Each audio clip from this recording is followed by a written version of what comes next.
TNN TV کی بین الاقوامی خبروں کے ساتھ میں ہوں رخسار شہزاد۔ کینیڈا نے افغانستان میں طالبان کی حکومت کو تسلیم کرنے سے انکار کر دیا۔ کینیڈین وزیر اعظم نے کہا ہے کہ کینیڈا اپنے اتحادیوں بشمول امریکہ اور برطانیہ کے ساتھ مل کر کام کر رہا ہے تاکہ زیادہ سے زیادہ افغانیوں کی مدد کی جا سکے۔ مزید جانتے ہیں اس رپورٹ میں۔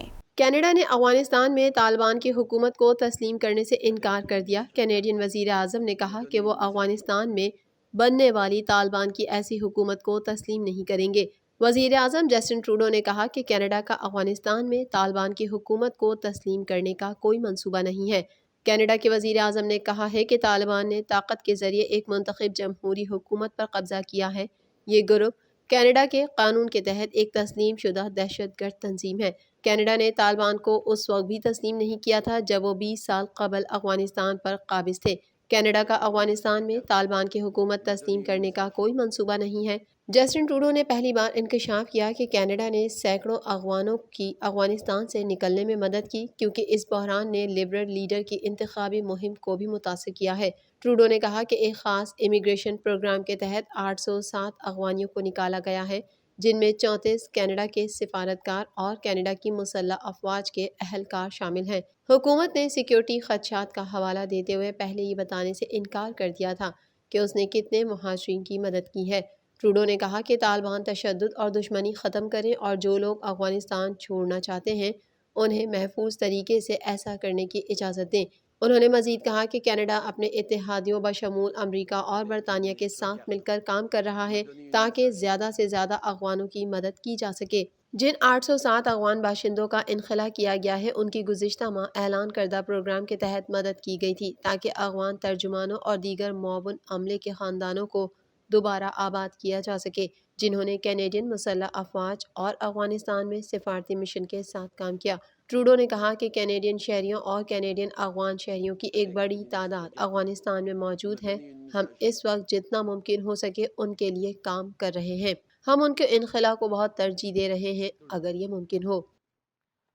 کینیڈین صوبے اونٹیریو میں کورونا وائرس سے زیادہ خطرات کی صورت میں ویکسینیشن پالیسی کو ضروری بنایا جا رہا ہے۔ صوبے میں کمزور افراد کی ویکسین کی تیسری خوراک بھی لگائی جا سکے گی۔ مزید جانتے ہیں اس رپورٹ میں۔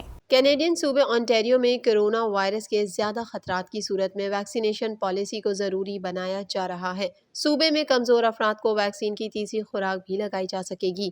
ڈیلٹا ویریئنٹ کے پھیلاؤ کو روکنے کے لیے اور دیگر دائرہ اختیارات کے حالیہ تجربات کی بنیاد پر حکومت chief medical officer of health کی مشاورت سے کمزور، سینئر سمیت انتہائی کمزور افراد کے تحفظ کو بڑھانے کے لیے کارروائی کر رہی ہے۔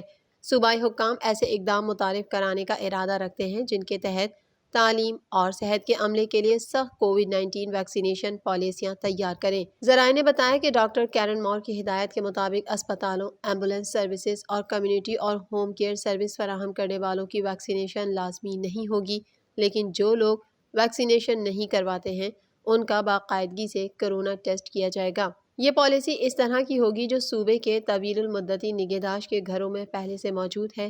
صحت کی دیکھ بھال کرنے والے عملے کو کووڈ-19 کے خلاف مکمل حفاظتی ٹیکے لگانے یا ویکسین نہ لگانے کی طبی وجہ فراہم کرنے کی ضرورت ہوگی۔ جو لوگ ویکسین نہیں لیتے ہیں انہیں کووڈ-19 ٹیسٹ کی ضرورت ہوگی اور کام پر آنے سے پہلے ان کا باقاعدگی سے کووڈ ٹیسٹ کیا جائے گا۔ یہ اصول 7 ستمبر سے نافذ ہوگا۔ پریمیئر ڈگ فورڈ پہلے کہہ چکے ہیں کہ وہ کسی بھی شعبے میں ویکسین لازمی نہیں بنائیں گے کیونکہ وہ اسے آئینی حق سمجھتے ہیں کہ ویکسین نہ لیں۔ فورڈ نے مکمل ویکسینیشن کروائی ہے اور وہ اونٹیریو کے باشندوں کو باقاعدگی سے دونوں خوراکیں حاصل کرنے کی ترغیب دیتے ہیں۔ لوگوں میں ویکسینیشن کی زیادہ کوریج کے باوجود کورونا کی چوتھی لہر ڈیلٹا ویریئنٹ کا سامنا ہے۔ تازہ ترین اعداد و شمار سے پتہ چلتا ہے کہ حال ہی میں رپورٹ ہونے والے انفیکشن کی اکثریت غیر حفاظتی یا جزوی طور پر ویکسین سے متاثرہ افراد میں شامل ہے۔ کینیڈین صوبے اونٹیریو میں کورونا وائرس کے نئے کیسز میں کمی دیکھنے میں آئی ہے۔ صوبے میں مسلسل 5 روز تک 500 سے زیادہ کورونا کیسز سامنے آئے۔ مزید تفصیلات جانتے ہیں اس رپورٹ میں۔ کینیڈین صوبے اونٹیریو میں کورونا وائرس کے نئے کیسز میں کمی دیکھنے میں آئی ہے۔ صوبے میں مسلسل 5 روز تک 500 سے زیادہ کورونا کیسز سامنے آنے کے بعد صوبے میں منگل کے روز کووڈ-19 کے 348 نئے کیسز سامنے آئے۔ اس تعداد میں گزشتہ ہفتے کی تعداد کے مقابلے میں نمایاں کمی دیکھنے میں آئی ہے۔